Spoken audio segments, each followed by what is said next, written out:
যাই ready order দিছে right এদিকে লোক হ্যাঁ বর্তমানে ভিডিও মানি ডলার লেভেল আছে কি অন্যায় করছে আপনার জামাই আরেক যেটা তরকারি দাম দুই কাম দিয়ে হইব না ডলার দিয়ে কামাই দিই এর তো বাপ হিসাবে আপনি তো আরো বেশি চেত না তোর এত বড় সাহস সারা আমার ভাই সারা আমার মেয়ে পালাইছিল এখন সেই ভাইরা আরেক ভাইয়ের সাথে ইটিস পিটিস করে হ্যাঁ ভাই এই যাই রেডি এক্সট্রা কত নাই না না না রেডি ভাই আর দিকে যা খুশি হইছি আমরা ভালো পাই দিকে আর দিকে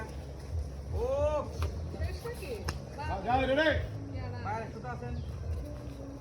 আর অল্প আছেন নানি বলছো সুক্ত নানি সুক্ত হ্যাঁ হ্যাঁ রেডি ক্যামেরা রোল ভাই বয় সাইলেন্ট ভাই করে রোল এটা গাও আগা যাও ওকে হ্যাঁ roll roll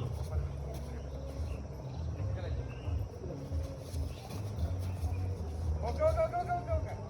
roll roll and action তোর এত বড় সাহস আমার অনুমতি না নিয়ে আমার মেয়ের নিয়ে পালাইছস আবার এখন অন্যটা মেয়ের আইনে তুই ইটিস পিটিস করস বদমাশ কোন খাগে আরেকবার হ্যাঁ যাই রেডি ক্যামেরা রোলিং অ্যাকশন তোর এত বড় সাহস আমার অনুমতি না নিয়ে আমার মেয়ের নিয়ে পালাইছস এখন আরেকটা মেয়ের আইনা তার সাথে ইটিস পিটিস করস না বদমাশ তারপরে বাতেন বলতেছে হ্যাঁ আমি বদমাইশ আর তোমরা আমার যা খুশি তাই বলতে পারো আমার কিছু যায় আসে না আমি যা করছি ঠিক করছি রানামে বলতেছে বাতেন কি সব প্রশ্ন রানা ভাই। লজ্জা করে না বাতেন বসা বসা হ্যাঁ ঠিক আছে যাই রেডি রোল অ্যাকশন না লজ্জা করবো কেন ছেলের শ্বশুরবাড়িতে এসে মহিষের মতো খাও তখন তোমার লজ্জা করবে মেয়ে জামাই দিয়ে ধান খেতে গোবর দিতে বলে তখন লজ্জা করে না হাসিয়াও বলতেছে কি বাতেন কি কয় এসব বাতেন বলতেছে হ্যাঁ ঠিকই কয় টুম্পার আমি বিয়ে করার পর ও একদিন আমার সাথে স্ত্রীর মতো আচরণ করছে করে নাই আমি এই বাড়িতে আইলে আমার দিকে কেউ ফিরেও তাকায় না মনে হয় আমি এই বাড়ি জামাই না বাবা বলতেছে বাতেন এই ছোট লোকের কথা হ্যাঁ এই ছোট লোকের কথা বাদ দে সবাই তোর বাড়ির পোলা মনে করে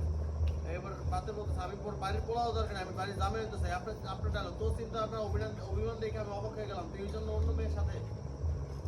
তোর চিন্তা আর অভিমান দেখ তোর চিন্তা ভাবনার অভিমান দেখা আমার তো অন্য কোনো চিন্তা তোর চিন্তা আপনার অভিমান দেখে আমি অবাক হয়ে গেলাম অবাক তুই হয়ে এই জন্য গেলাম। অন্য মেয়ের সাথে রোলিং এন্ড অ্যাকশন তোর চিন্তা ভাবনার অভিমান দেখা আমি তো অবাক হয়ে গেলাম হ্যাঁ তুই এই জন্য অন্য মেয়ের সাথে মানে ফেসটাকে একটু ঘুরাইলেন